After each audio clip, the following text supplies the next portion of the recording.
All right, guys. Episode 208 here. We've made it through another week. I don't know. It's tough. It's the grind. It's about to be deer season. This is your boy East Coast Trev, and I'm joined with Mr. Madman Mardick. What up? What's up, buddy? We're getting so much closer to deer season. How does it feel?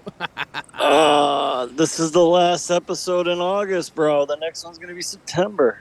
I know, dude, and guys are starting to fire off. You know, I saw today on Facebook, like, I don't even remember what state. Oh, I think it was maybe the boys from the Talk About It crew down in Alabama. Like, they were talking about how the season's right around the corner because, I mean, it's about to kick off for them. So, like, we are in the grind of it, man. Like, it's about to be here, dude. This is sick.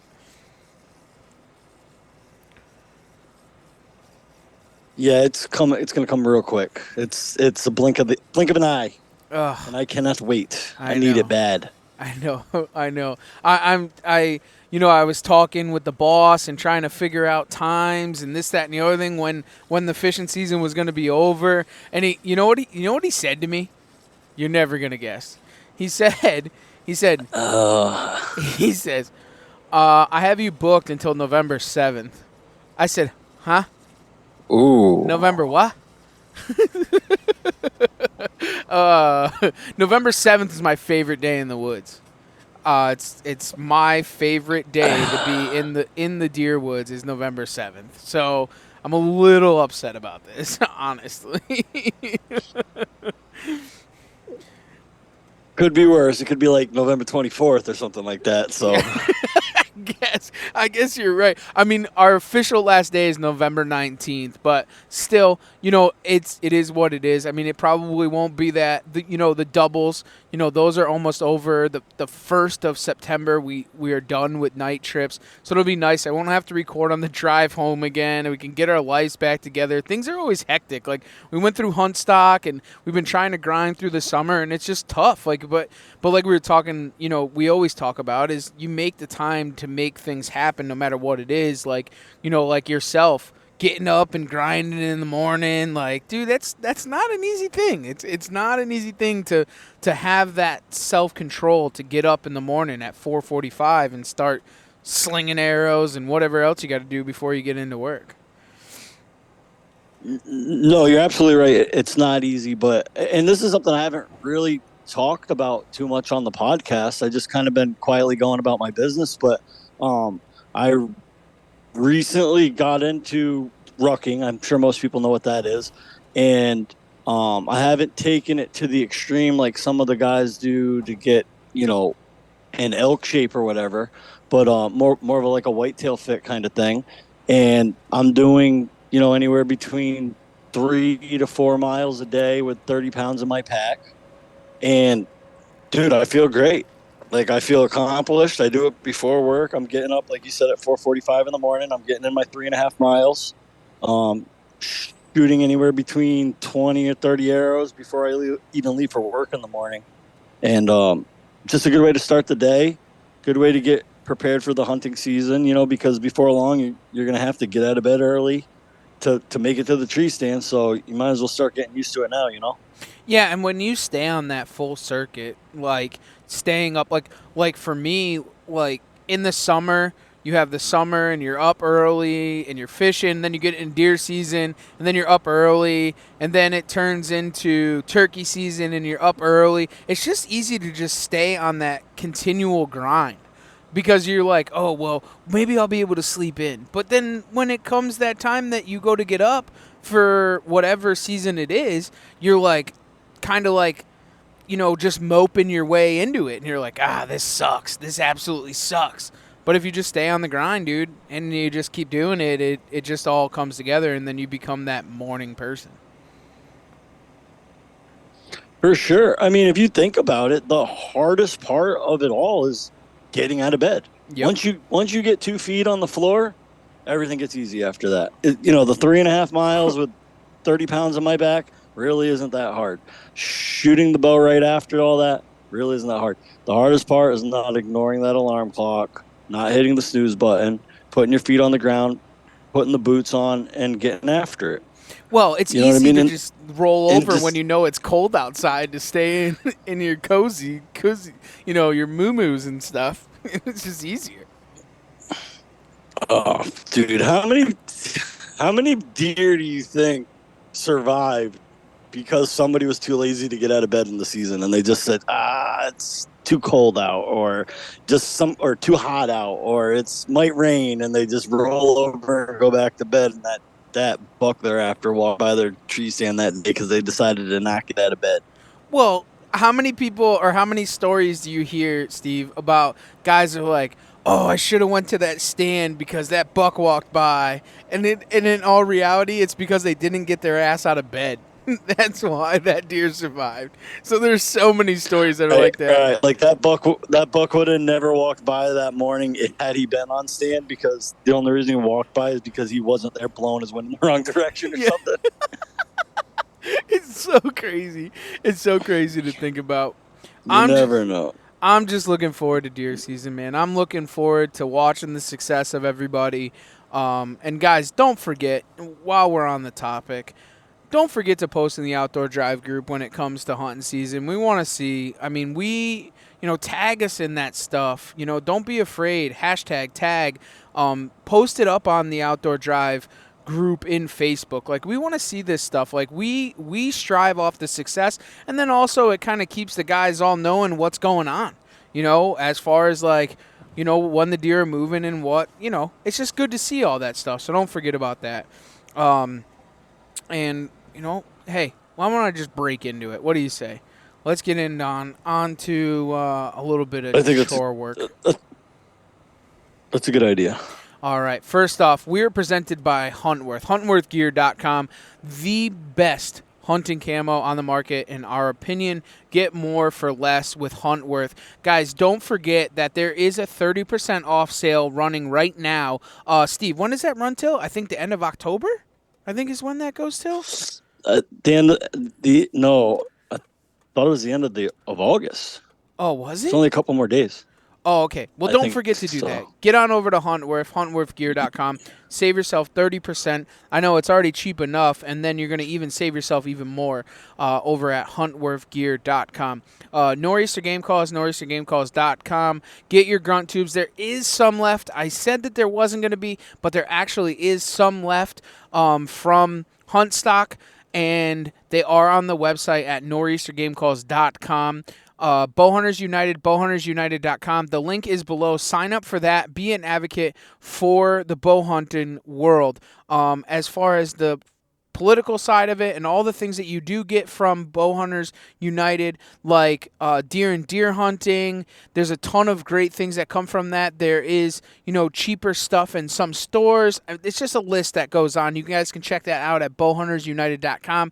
And then last but not least, Latitude Outdoors. Trev, didn't Bowhunters United just open up a second tier of membership too? So now, yeah, and you have to get on over to the website, but if you sign up for the paid version, there's a paid version and then a non-paid version. So there is a free version of Bowhunters United, and you can just sign up and kind of get to know what's going on in the world, get notifications, newsletters, so on and so forth. And there is some great stuff that comes from Bowhunters United as being in the free version, but then there's a paid exclusive version also, and you get a little bit more out of that. I mean, it's not much. It's $25 for being a member, but it's worth it. It's worth every penny. These guys advocate for us as bow hunters to keep the sport alive. So it's always good to go check it out. The link is below, and you guys can sign up and get yourself a membership with Bowhunters United. And then last but not least is Latitude Outdoors. LatitudeOutdoors.com. Use promo code OutdoorDrive. Save yourself 15%. They are shipping out the carbon sticks. They are still up for order. Your Latitude saddles, platforms, and whatever else is to come from Latitude Outdoors. So go and check those guys out. All the links are below here in the podcast. Make sure to hit the like and subscribe button on our YouTube page too. We have a bunch of new videos. The boys are working really hard with that. The mini Doe Patrol series is up. A couple of cool kills on there. Seth, Talia, Luz is coming up soon. There's just a ton of great videos. Some you guys can go back on and watch all of our hunting videos over the years. They are up there and kind of get pumped up about that. There's a bunch of turkey videos. It's just we have a ton of great stuff. Just kind of keep up what's going on behind the lens here on the Outdoor Drive. And then as always, make sure to a 5-star review. If you guys are listening on iTunes, make sure to share it around. Tell your friends about us. I know we're not that cool, but it's always good to do so. So, Stevie, you still awake after all that? I'm sorry, I didn't mean to bore you with all the good stuff. Yeah, I was just doing a little research here, so we got a fact straight here. The Huntworth sale is from now until August 27th, and the 30% off code is PRE30, PRE30. Oh, so that's only going to last for another 3 days. That's going to last until the Saturdays. I mean, Sunday. Sunday is the 27th. So. Correct. So a couple more days to take advantage of that 30% off the already extremely cheap, high-quality camouflage. Yes, that is awesome. Well, I am superly looking forward. I don't even think it's a word. I'm really looking forward to this episode. We had Josh from Primitive Patriot come and join us on this one. We had a little bit of fun, dude. We tore it up at Huntstock. Josh is a super good dude. Actually, the reason and how we know him is through Huntworth, because he is also on the Huntworth team. And I met him at a bar. Well, shook hands with him at a bar in Harrisburg originally, and we were going to do a podcast while we were there. We all got super busy. So it was good to see him up at Huntstock and catch up with him. And I don't think it's going to be the last time that he joins us here on the Outdoor Drive. What do you think, buddy? You want to crack right into it, dude? Agreed. Turn the mic over to Josh. I can't wait to listen to this one again. Yeah, looking forward to it. Let's turn the mic over, dude, and let's get this podcast started.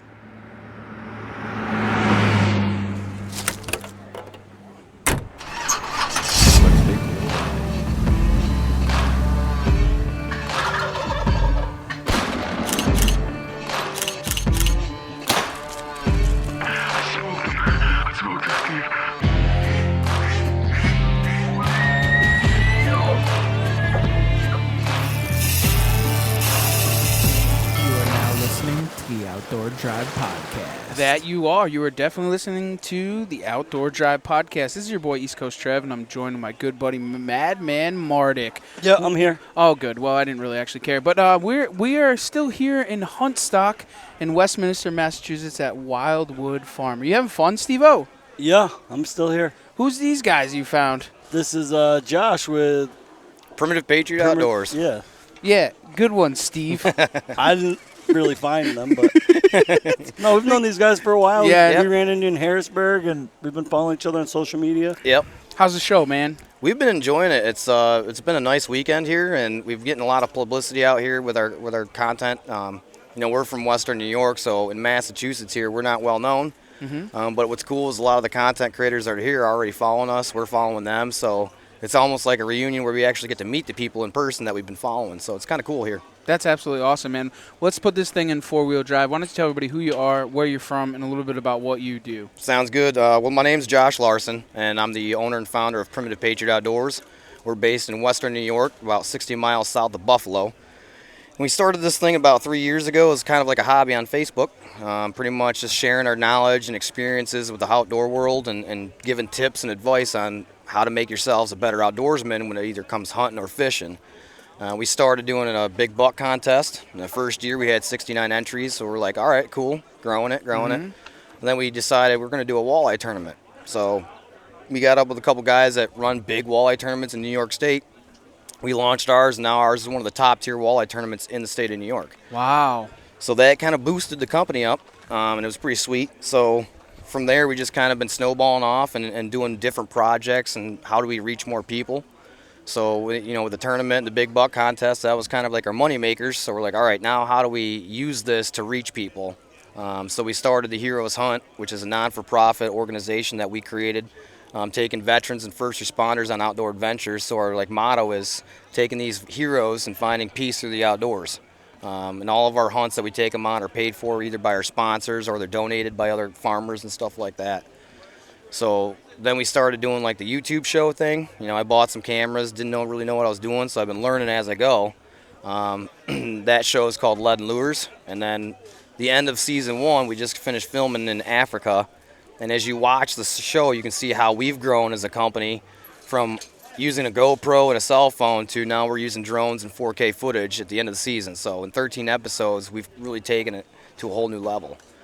So that's kind of where we're at right now. That's awesome, man. And that growth is super important, right? And then it comes so quickly. Yeah. And you never know it. You're just like, all right, I'll try and do this and I'll try and do that. It was the same as like you started off doing, the big buck contest and then it snowballed into the next thing. It's actually kind of fun. Yeah. And it's shows like this, you actually get to learn like from other creators or other companies. You're like, oh man, what are you guys doing? Like, that's cool. And then you get to take a little bit of piece of from everybody else and build your own, your own style of things. Like with the Limitless guys, they're showing us 360 cameras that aren't too expensive. So like, all right, what's our next thing that's going to push us to the next level? Right. So when we get back home, we're going to start filming virtual reality hunts. So that way we can either do instructional videos for people that are not big into hunting. So it's like, this is what we're doing. You're getting a 360 image of us out in the woods and seeing exactly how we hunt and stalk animals and stuff. Oh, that's pretty cool. So then not only out of a tree stand, but stalking and spotting. Exactly. And so, yeah. So like you get to see us going into the woods, setting up a camera, what we're looking at. Like these Limitless guys gave us this idea this weekend. And we're like, well, how much does that setup cost? And it's not expensive. And all you got to do is mount a 360 camera on top of your pack or on your head mount, and you're already filming. And it's like, dude, this What's is the crazy. editing on something like that, though? We haven't really toyed with it yet. Right. We just kind of learned this. You know that there's virtual reality out there, but no one does in the hunting. So I'm sure it's probably just like us hunting our regular TV show, like taking the footage and adjusting audio and lighting and stuff like that. But with 360, who knows? Right. Is it just do we just do it as a raw footage thing? Like this is it, unedited, raw. This is what it's like in the woods. For like kids growing up and wants to get into the hunting, like all right, they might not have that father figure, like which is very common in today's world. Right. The little divorce rate, single mothers, kids without father figures. Now you can actually go. You want to get hunting? Watch our instructional videos on how to get out there and do it. Speaking of that, how did you get into hunting? Where did it all start for you? My dad. Oh, okay. Growing up, my dad was a Marine. He was in the Marines in the 1950s and 60s. So I was adopted, so my dad was a lot older. He always took me out in the woods as a kid, man. I loved it. Like just being out there with my dad and experiencing it at like 4 in the morning and hearing that tom come in or watching that deer come in. Like my dad really got me in the outdoors. And, he wasn't a big outdoorsman. He just would do it for meat. That's all it was for him.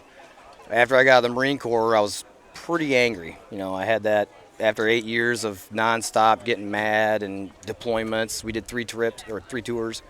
I finally was like, I need something to get me back down to earth. And Right. then the outdoors is what kind of saved my life. Finding peace, and I was like, if I get big, I'm going to help other veterans find that peace for like the way I had to find it. Right. And, it's funny, you bring up a super valid point, and one of the things that we see a ton in guys that are, ex-military, Marines, Army, whatever the case may be, and they've been in these bad situations, and they treat PTSD, Yeah. some of these other things, with the outdoors. Yes, and it's an amazing thing, and we're also reaching first responders now. So firefighters and police officers. I'm also a volunteer firefighter back home. I've seen some more messed up stuff in the volunteer firefighter world than I've seen in combat. You go to a car accident and you're like, well, that 8-year-old just watched his mother get annihilated from a head-on collision from a drunk driver. So firefighters also have that PTSD as well as police officers. So it's like we want to reach them too. That's crazy what you're doing in the community, because it's not only just, I was under the impression everything for you was video, right? But Yep. I didn't realize that there's, the walleye tournaments, the big buck contest. You're doing an African hunt. Yep, we teamed up with CRCS Outdoors. The guy that runs that, his name's Scott Jordan. He's a high school teacher, just retired, but he's in his 12th season on the Pursuit Channel. And what happened was New York used to have 16 and older to hunt. He said, the heck with that, man. So he got this program started where he's taking students from 13 to 18 years old all around the world. So he goes to New Zealand, Alaska, Africa, different trips with these students to get them out hunting. Now New York has lowered the age down to 12, but he's still doing this, and it's like, wow. We teamed up with him last year, went with him with 10 students to Africa, and like I've had more fun watching kids learn about hunting and conservation than I'm out there in the woods killing something. So it was really an awesome experience for me to be a part of that. Especially in Africa, because Africa is one of those places that, like, especially for a kid, could you imagine being that age bracket and Exactly. being over there? Like, that's a once-in-a-lifetime trip. Yeah, And like to most just see- adults dream of going to there, and now we could be able to take these students there. And that's all from CRCS Outdoors, what Scott Jordan's put together in his outdoor program. What do you think that you take from that? Like, as far as like, there's obviously that turning stone for you. Like, you came home from the military, angry, found yourself, whatever the case may be, and now you're trying to help people. Where was that point for you that you were like, wow, this is definitely the calling for me?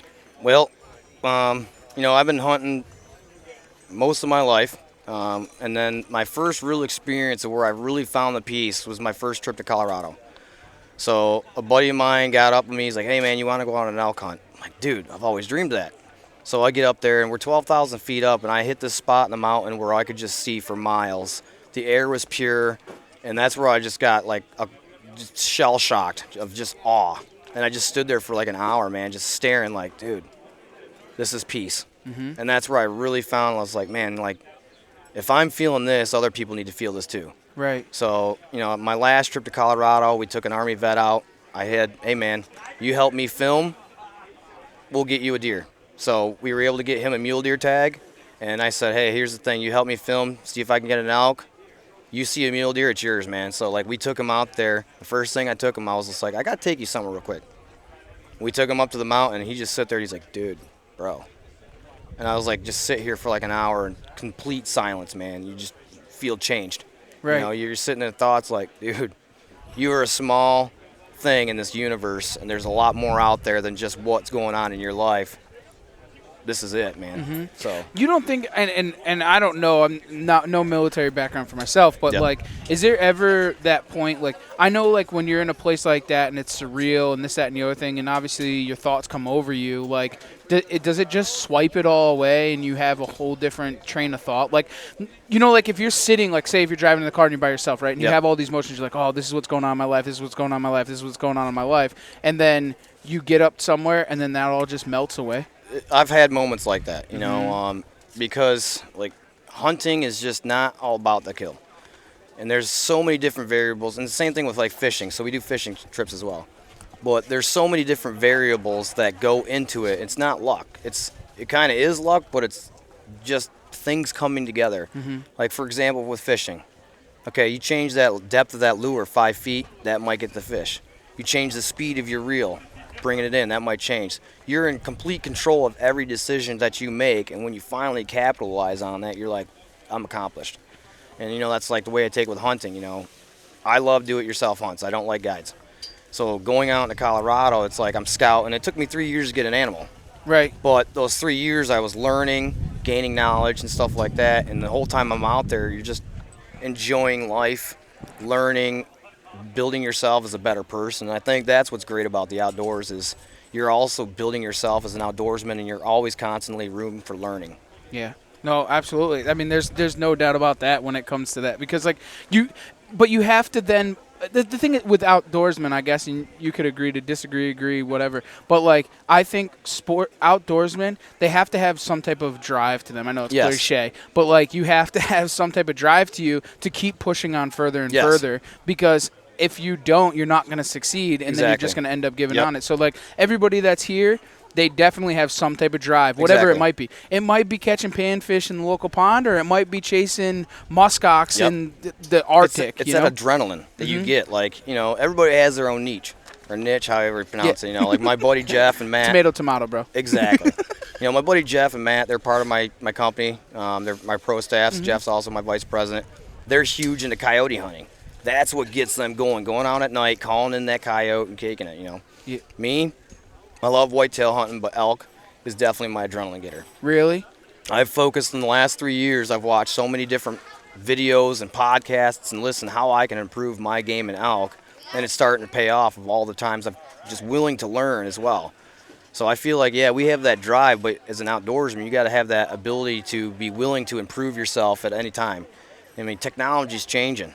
There's so many things out there now to learn, like podcasts and videos and stuff like that. Like 15 years ago, we didn't have this. Nope.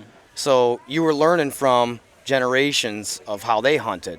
your grandfather passing it on to your father, then passing it on to you. Now it's just anywhere you go, you can find information and education on how to improve your game in the hunting. You got to be willing to learn and admit that there is room for improvement. No one is the best hunter. There's always room to learn. See, and it's funny that you say it, and I talk about this a lot on a lot of different podcasts, is that like the problem with hunting is that there's no checks and balances, right? Yes. Where like hunting and fishing, it's a sport with yourself. Yes. Like when you played team sports, soccer, football, lacrosse, whatever, there was a captain. Yep. And there was always that star player. Exactly. In hunting, there's not. Nope, you are it. Mm-hmm. I mean, and when I was in high school, I did track and field. Yep, you could win as a team, but you're only going to go as far as you push yourself. And I think me being in that sport kind of separated me differently from other sports because, I went to states. Right. I'm the only one that got myself there. But I had to be willing to push myself to that next level to keep going farther in my career as an athlete. With team sports, I love it because it builds camaraderie. So you're only as good as your next team, so you got to build each other up as well.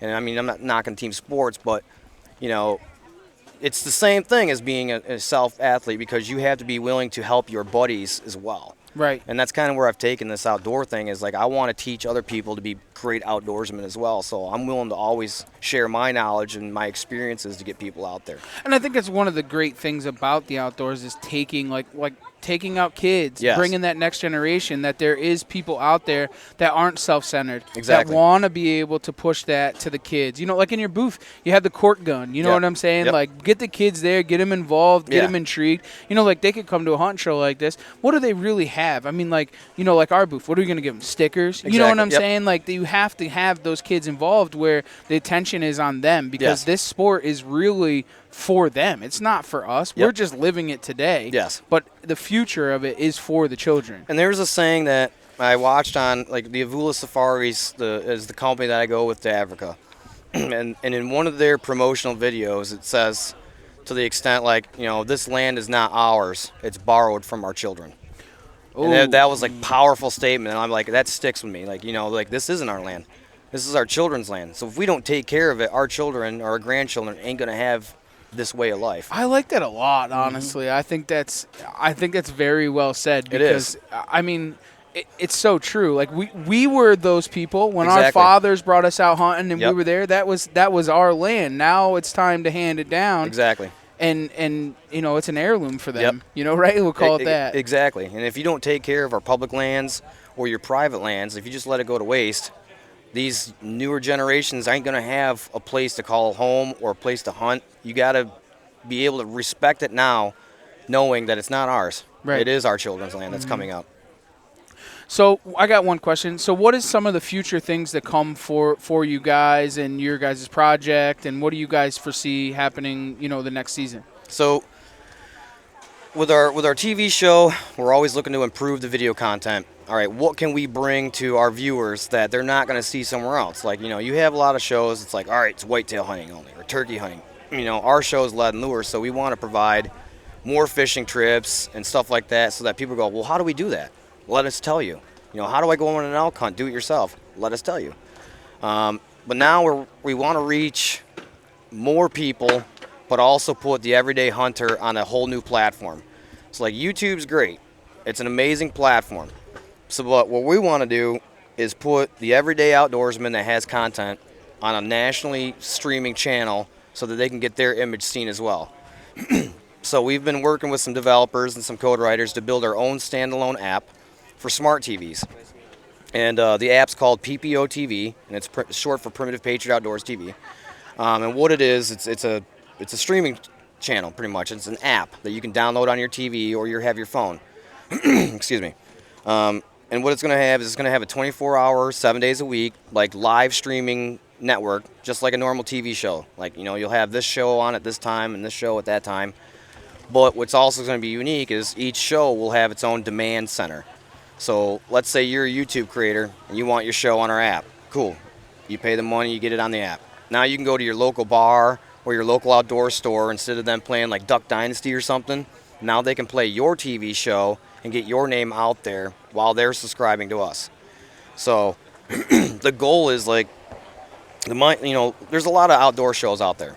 but it's like the guys that you know are going to get that deer. One, they already have the ranch. They've been feeding the deer. You know they're going to get it.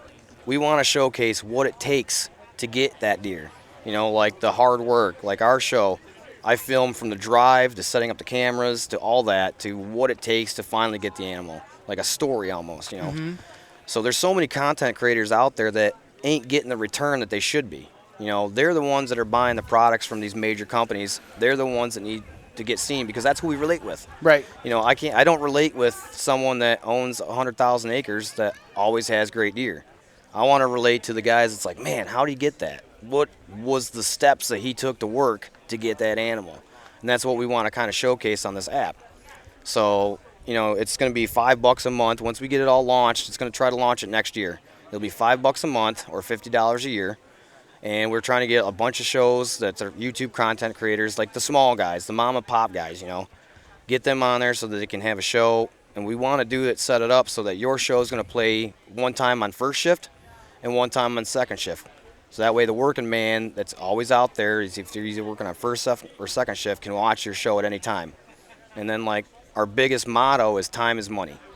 With today's way, you know, everything's expensive. Some people have to work 2 jobs just to live. You might not have time to sit there and wait till Friday at 3:30 to watch that show. So if we have the on-demand section, now you can, whenever you get time, you can watch your favorite show. Right. So that's the goal with what this new project that we're working on right now is for next year. We're also improving our walleye tournament. So we've teamed up with the city of Dunkirk in New York to bring the first ever walleye festival of New York to New York. So it's going to be like a 3 or 4 day event. The main event is our walleye tournament. So like Friday, you'll have the Big Fish Friday weigh-in, then a couple live bands. Saturday will be the main event weigh-in at 3:30, and then it'll have some live bands, all with having all these vendors and content creators there as well. So we have the main pier. We're going to bring in some like Hunt Chef, a bunch of other outdoor content creators and booths and stuff like that, as well as like craft show. We might do like a 5K. We're going to be doing like a kids tournament, and we're also adding a kayak division to it as well. So that way it's not just us angling fishermen that's in the big boats or your trackers. It's a walleye festival for everybody to enjoy in the community. That's awesome. I think that's absolutely great. And going back on the TV thing, like one of the things is like, yeah, we all love to watch big deer get shot, Yes. right? But I also love to watch the dude that has mismatched camo shooting does. You know, like it's and to see that grind, because I can't relate to somebody who has 150,000 acres. Neither can I. I can't. Like it's not a thing. So to watch some of these people, or not even that, but like guys that are just starting. I mean, we were all there. Yes. We all started somewhere. Yep. And to give them a platform to be able to showcase their stuff, to be able to share it with one another, Yep. that's and at an affordable rate too. Exactly. That's the thing. Like, it's super tough to be able to, you know, kind of get your name out there and stuff. And everybody's in YouTube, but Yep. YouTube has become very liberalized. It has. And a lot of the stuff it can't be shown, TikTok, so on and so forth. Yep. So like, what is that next thing for us to be able to move forward and grow? Yep, and this thing here is like, we will monitor it. And it's like, showcase the real raw footage. You know, like, I want to see that emotion. Like, if the guy cusses, that's it. 'Cause that's what you're doing as an everyday outdoorsman. Like, holy crap, you know, like, I'm not going to cuss on your podcast. No, you send it. can. We're raw, real, no bullshit. So, But you know, that's the thing. Like, you know, I shoot that deer. I'm like, fuck, I got that thing, you know? Yeah. We want to show that. We don't want to go, okay, well, let's film the guy taking the safety off. Make sure he's got his orange on. Yeah, you want to be all about that as well, but we want to show the emotions that go into that as well, you know? Like, I shot a deer the other day. It was in between, Luke Bryan and what was that? Oh, What did we say? I forget. Anyways, I shot a deer, and it, Luke the Bryan. Blair Witch Project. is he Snot coming out of his nose. Couldn't. Oh, jeez. I thought he was hyperventilating. yeah. But that's the raw real of it. man. Exactly. That's what it's all about. Like, Yep. you were talking about a story about Jacob Emery, and you and your mom were watching it, and your mom was like, She thought he was faking it. it. After Really? she shot. She's like, Steven, is he really that excited? Yes. Yeah. Yeah, he is. Yeah, that's what it's like, Mom. Because, for us, the everyday outdoorsman, you know how much time we put into that? Some of us, it's year-round. You know, Yeah. as soon as hunting season's over, all right, cool. Now we'll go find the bedding areas. Where were the sheds at? You got shed season. Shed hunting is the best time to scout deer, because now you're finding where the sheds are at, you're finding where the bedding areas at, where their main highways are at. Then you go into food plot. Now you start building your food plot areas. Well, not even all year round. Multiple years after You're right. years to Yes, chase those deer. Yep. A lot of Now, people. you A lot of people add up sits. How many sits they sat this season, or Exactly. how many hours in a tree Yep. before they harvested that target buck. Yeah. But like you said, you go all the way back to the hours of shed hunting and running trail cameras and road scouting, glassing from the road, hanging stands, running cameras. I mean, I'd puke if I knew how many hours I put in to that shooting that one deer. Money, because time is money as well. But you're putting, you're buying that food plot, you're buying the cameras, you're buying the scouting The stuff, batteries. and then when you finally get that animal, you're like, all this hard work is finally paid off, and now I have meat on the table, and if it's a nice buck, something to hang on the wall, It's just And they want to share it with each other. And it's like not even big bucks, but like I've seen multiple people that are proud of that spike buck they shot because now we're like, dude, now we got venison in the freezer for next year. And it's like, dude, like I got a guy that's in our fire department. He shot a small deer, but man, his smile on his face when he posted that. And what's sad is, social media is almost ruining the experience because it's like, oh, dude, bro, you should have waited 3 years to shoot that. It's like, why? He got as much excitement out of that than I do with an 8-point or something. Like me personally, I won't shoot anything under an 8. Why? Because I get my doe tags filled. Like I always bow season, boom, doe management.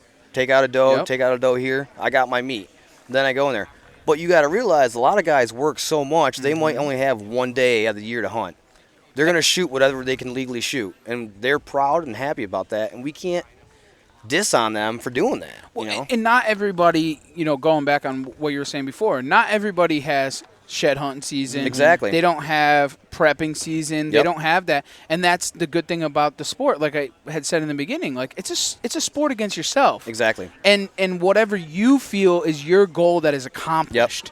And if it is shooting a doe or a small buck, well, then so be it, man. Congratulations. Nice job. You got to your goal. You got your gold medal, man. Congratulations, bro. More happy to you. We just happen to be playing in the NFL, and you're still playing high school. That's fine. There's nothing wrong with that. Yep.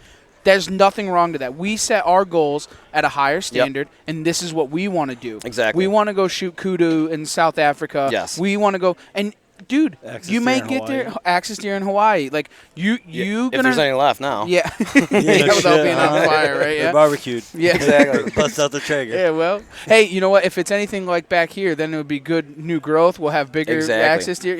Just Yep. But no, like those guys, they are on their level and we're on ours. Yeah. But you can't bash somebody. No. So virtually what they're doing is they're going to a preschool soccer game and telling them that the kid sucked because he tripped and fell. I mean, that's literally what they're doing. That's what it is. And that's not – how is that fair? Social media has totally ruined the outdoor space, in my opinion. It has. It's good for us. It is. Like, for us that's trying to get our name out there and try to be a household name in the outdoor world, social media is great. But if you're that guy that doesn't care what the heck you shoot, you post that picture like, man, I finally got it done. I was able to get out tonight for a couple hours, and this buck came in, and I shot it. And then you get the guys that are like, well, bro, maybe you should have waited, or why would you shoot that? It's like, dude, he's proud of it. Let him have his moment. Mm-hmm. It actually started before social media, though, if you think about it, because we grew up on Real Tree Monster Bucks, Mossy Oak Mega Bucks, all those DVDs and stuff like that, or VHSs. They weren't shooting 6 pointers and spike bucks on there, and that's the first time I started hearing people talk about 4-year-olds and 5-year-olds and mature bucks. You know what I mean? And then when the social media came along, everybody that grew up watching these DVDs thought that that's the way it's supposed to be done. Yeah. Well, they were all able to have an opinion too. Right. Yeah. That's the problem. Right. Yep. Yeah, everybody's got it. Now everybody has a voice to herd, and if we get it with our walleye tournament. A lot of the anglers, we respect your opinion, but we can't please everybody in the world. Right. There's billions of people in this world. Not everybody's going to agree with you. You have a certain way of doing it. Some people ain't going to like you for it. Well, you're right to your own opinion. Exactly. How are you going to judge somebody for that? That's my thing. Like nothing pisses me off than questioning my opinion. It's my opinion. Yeah. I'm allowed to have my own opinion. You don't have to agree with it. Exactly. But you're not going to tell me my opinion's wrong. Exactly. It's just my opinion. Yep. You have your opinion. Right. I have my opinion. You have your opinion. They're all different. We're all right. Yep.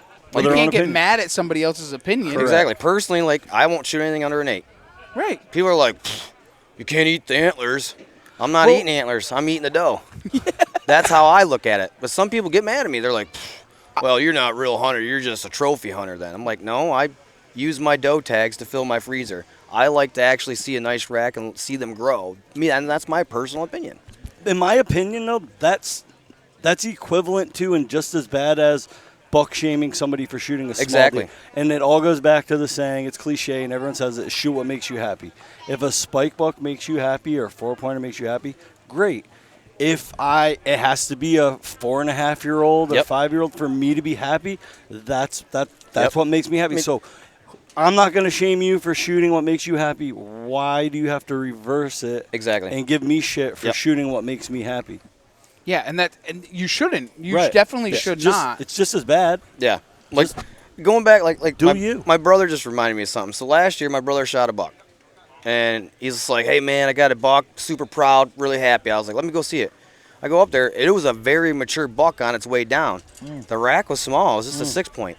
But you can look at it, and it had no molars. They're all wore down. I'm like, well, you just shot like a 6-year-old mature buck. Like, I'd be proud of that. For sure. The fact that you shot a deer that has lasted that long, but people pull on social media like, that's a small rack. Who cares? Well, now it's about the rack? Yeah.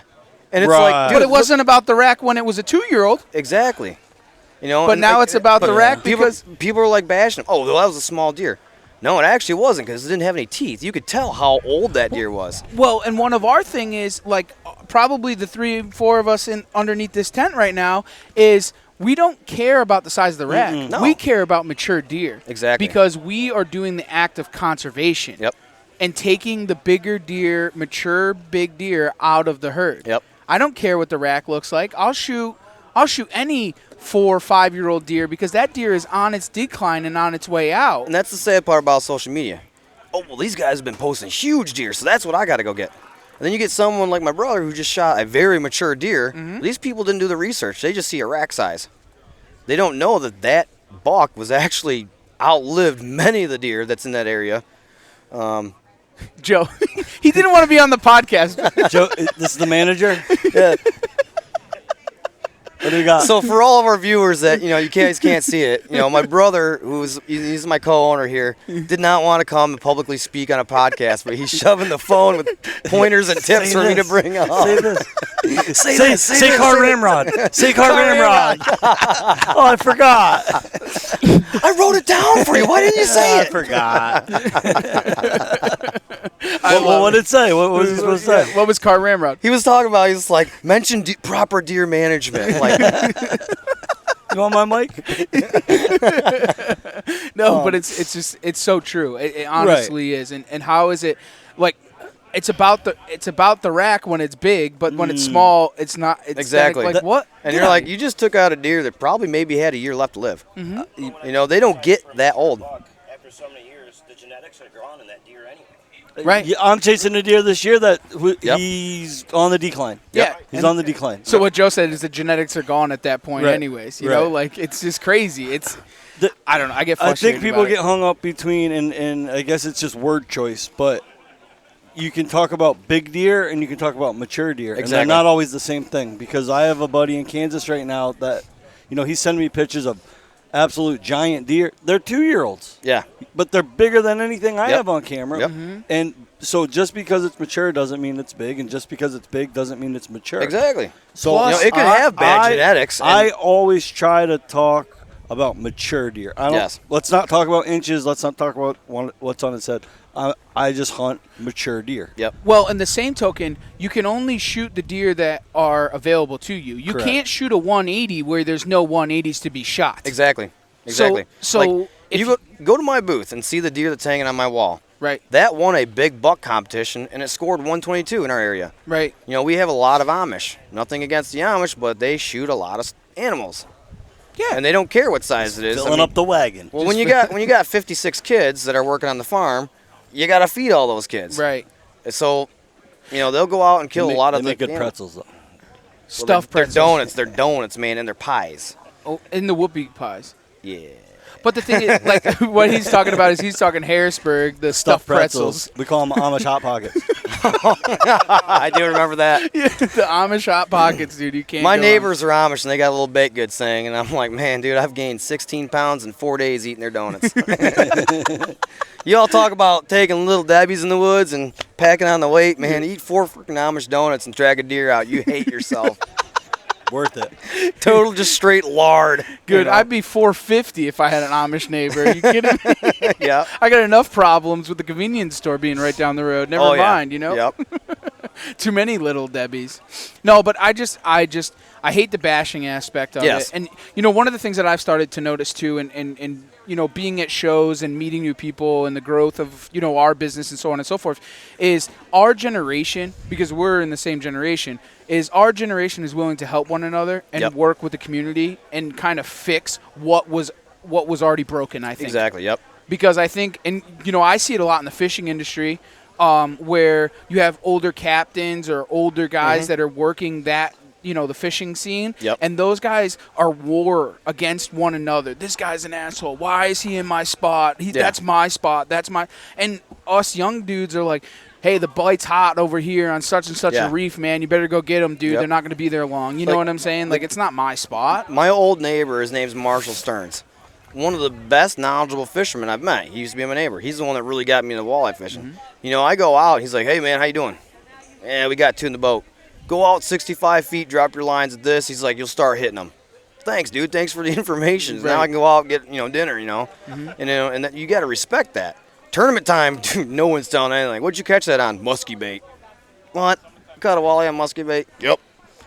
Because it's tournament time, no one's talking. Nobody's you know? talking, right, where everything is or what's going on. But when it comes to like the charter world, like I'm not a charter captain, but a lot of my friends are charter captains. It's cool because if this charter captain's having a bad day, he still wants his customers to get a nice set of fish to take home. And these charter captains are like, well, try out here. And that's awesome. Like when you get into like the commercial fishing world and the charter fishing world, a lot of those charter captains help each other out, you know. Yeah. If you're one charter captain that's one of the cocky guys in the dock, like, oh, well, we caught bigger fish than you, and you're doing that every day, no one's going to help you. No. It's like, well, keep doing it then. And you're going to fail because Yeah. your spot's going to burn up. Yep. Now you don't have a network of people to be able to help you out, to be able to grow. Like we had a guy at a tournament, and I won't mention names, but, you know. Was he cheating? No, it wasn't cheating. Put weights in it. It wasn't putting weights in it. But, Sorry, I had to throw it out there. you know, we had a bad day. And he's like, well, how'd you guys do? And I was like, well, we got a couple 5-pounders. He's like, oh, we were throwing 6 and 7s back. Good for you, dude. He's like, yeah, we're going to weigh in an 8.5 pounder. Gets to the scale and a 7.2. I'm like, yeah, I thought you were throwing those back, dude. You know, like your cockiness just showed your ass. Right. Good job. Yeah, and then 'cause- everybody's looking at him like, haha, dude, you didn't get the big fish. So, you know, Oh, and he didn't win. No. Oh. And that's the thing. We were like, dude, you're walking around telling everybody you're throwing 6 and 7s back when everybody else is catching 4s and 5 because it was a bad day of fishing. Right. And then you go up there and like, yeah, it looks like you did just like us, man. Just right about Yep. across the board. Yep.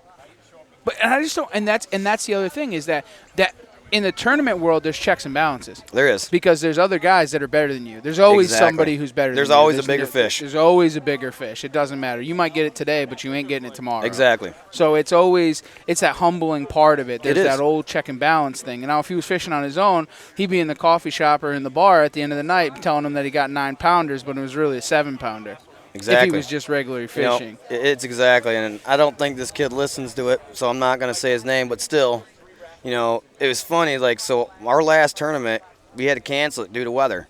The wind was just too much, so unfortunately we had to, on Sunday, do all the prizes on a lottery draw. So all the teams, captains, their names go in a hat, we just pull the prizes. Unfortunately, that's the way it went. Well, this kid got pulled for second place, and he's out telling everybody, I got second place at that tournament. Dude, it was a random draw, man. Like, you didn't earn it. You just got serious? drawn. And he's on Facebook going, oh, dude, yeah, I placed second at their tournament. No, you dude. I'll comment right on there. You got drawn at a random draw. You didn't earn it. You got drawn. You didn't catch a single fish. Exactly.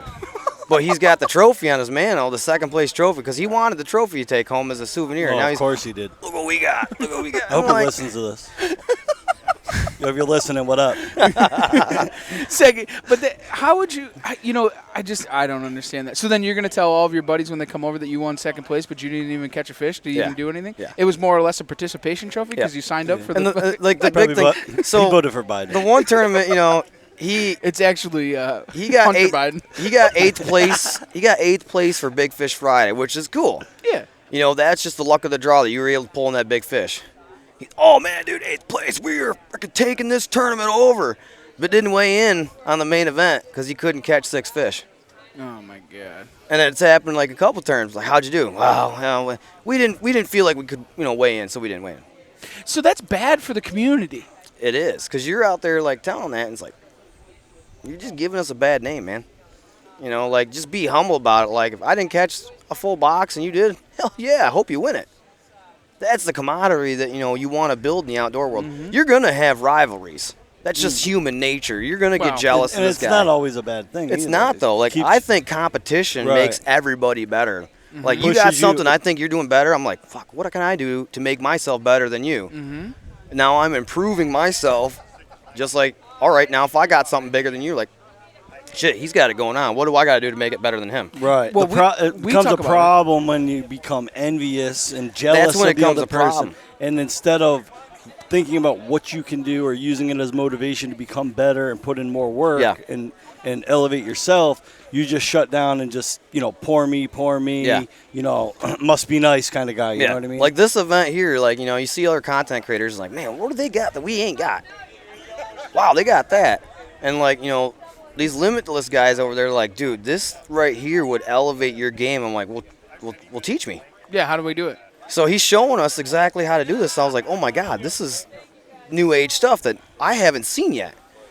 They're not a hunting company; they're a media production company, and they're giving us those tips to elevate our game. I'm like, dude, you teach me, I'm willing to learn anything. Mm-hmm. And now that's where the idea of now filming in virtual reality for hunting is going to be coming next year. Well, now spin that into the deer hunting woods. Exactly. You surround yourself around people that are better than you, so that you can become better. Exactly. It's the same in the fishing world. Yep. You only hang out with the big dogs so you can become a big dog. Yep. And I just did a magazine article for Shout Out Colorado. It's like an online magazine publication. So they just did an article, and they're like, well, what's your motto in life? I said, you are only the average of the top 5 people you surround yourself with. Right. You take something from this guy, this guy, this guy, this guy. You're the average of them. So if I only hang out with successful people, I'm going to be successful. Because they're going to push you to become successful. If you hang out with people that are like, I just don't feel like doing anything today, and whatever, or something like that, and you keep hanging around that's eventually going to rub on that for you. Well, it's like hanging out with a crackhead. You hang out with a crackhead, you're going to smoke crack. I mean, it's just the way that it goes. Exactly. So I don't know. I was waiting for him to say something. I was waiting for Joe to come in with a note. But it's still talking about Hunter Biden. What's my cue? Joe? Booger sugar. He brings up booger sugar. No, but it's just so true. It is. It's so true. Like, growing up, my father would be like, the president doesn't hang out with a pothead. Exactly. It's like just the way it is. Hey, I mean, now today's world, it's not a pothead, it's a crackhead. All right. Hashtag where's Hunter? The president doesn't hang out with him. He gave birth to him. It's even worse. It's worse. It's a son. They do a lot of business together overseas too. But anyways, I think it's an ego thing too, right? So you get back to what you're saying that your 5 best friends or whatever. If you are very egotistical, you might want to hang out with a bunch of guys that are worse than you, right? Yeah. Like, let's say we're talking hunting. Yep. If your friends are bad hunters, well, you're the best. I'm the best guy. I'm the best hunter out of all my friends. But if you want to hang out with 5, if you're the worst out of all your friends, that means you're hanging out with guys that are better than you, that you can learn from, that can push you, which is better, even though you're the bottom dog or whatever. You're still elevating your game to become better. That's how I am in the walleye world, like walleye fishing. I'm by far the best angler. Right. I'm just upcoming. So, I look forward to these guys that have been fishing for 30 years, like, hey, try this. All right, I will, because if that helps me better, I'm going to try it. Right. When I first started fishing, I was doing it like the old school way. Mono and, lead weights on the mono to get my lines down. I had a guy go, try lead core. What's lead core? I'm not, I'm used to fishing ponds and streams. So, now that I got into it, I was like, what's lead core? Well, it's lead line. Every color is 5 feet. I'm like, Jesus. Now I ain't got to calculate my depth. I just put out 7-color line, and I know that my line's down here. Now I put a lure on there, and I know that bandit deep diver is going to dive that line 35 more feet. And I'm like, if you wouldn't have told me that, I wouldn't have known. And it's improved my walleye game just from learning from these guys who have been doing it for 30, 40 years, you know. But if you stop listening and stop learning, you're not going to succeed. Exactly. They're going to surpass you. Yep. And, you know, what's funny is I'm not a religious man by any means, but my dad would say to me, he goes, God gave you 2 ears and 1 mouth, so you listen twice as much as you talk. And I like that. And the reason for that is because then you can continually learn. Yeah. You're not here to teach. You're here to learn. Yes. You know what I'm saying? Because you're only going to learn and make yourself more successful. You're not – if you're trying to teach and you just keep your – you know, you're riding on your high horse and telling everybody what they should be doing, you're not going to learn anything. Nope. Because – I mean, the world is constantly changing. People are innovating new things in the fishing and hunting world. Like I know nothing about saddle hunting. Right. I've never tried it, but now I'm like, man, that's smart because now you're super mobile. So like now I want to learn it. Like I want to elevate my performance and trying to getting in a saddle and see how it does. It might not work for me. Speaking of Amish people, when they brought the first saddle to Harrisburg, we were there 5, 6, 7, 8 years ago. Yeah. It was the funniest thing. You would thought that the Amish saw aliens. They really did. Yeah, but they can use them, right? There's no zippers, No. right? Yes. They buy them all the time. Amish can use saddles. Yes, they can. Yeah. There's no buttons. I mean, they're using binos. Yeah. They're using rangefinders. So I They mean, don't take pictures, so it's fine. No. Yeah. Don't let them fool you. I saw them with the DeWalt tools too. Come on, let's go. Well, there's this dude like where I used to live. I'm like, man, what the hell is that fucking sound in the middle of the night?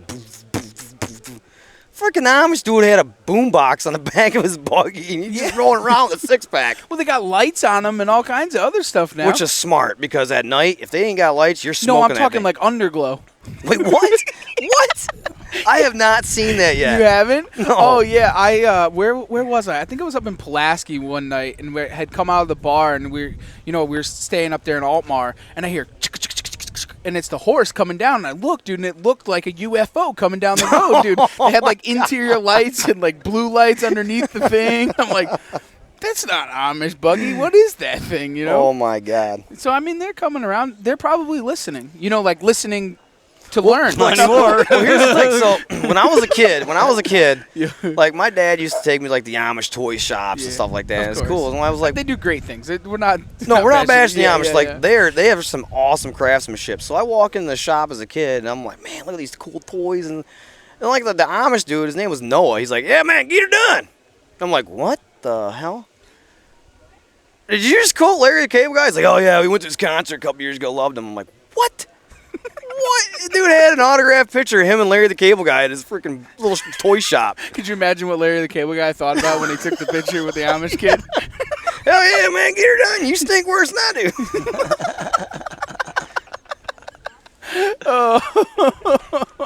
I have learned there is one way to keep an Amish woman happy at night. What's that? 2 Mennonites. Oh. Oh my gosh. Well, I guess that's a good way to end the podcast. Josh, yeah, why don't man. you tell everybody where they can Mic find drop. you? Yep. Just drop the mic. We're on Facebook, Instagram, and YouTube.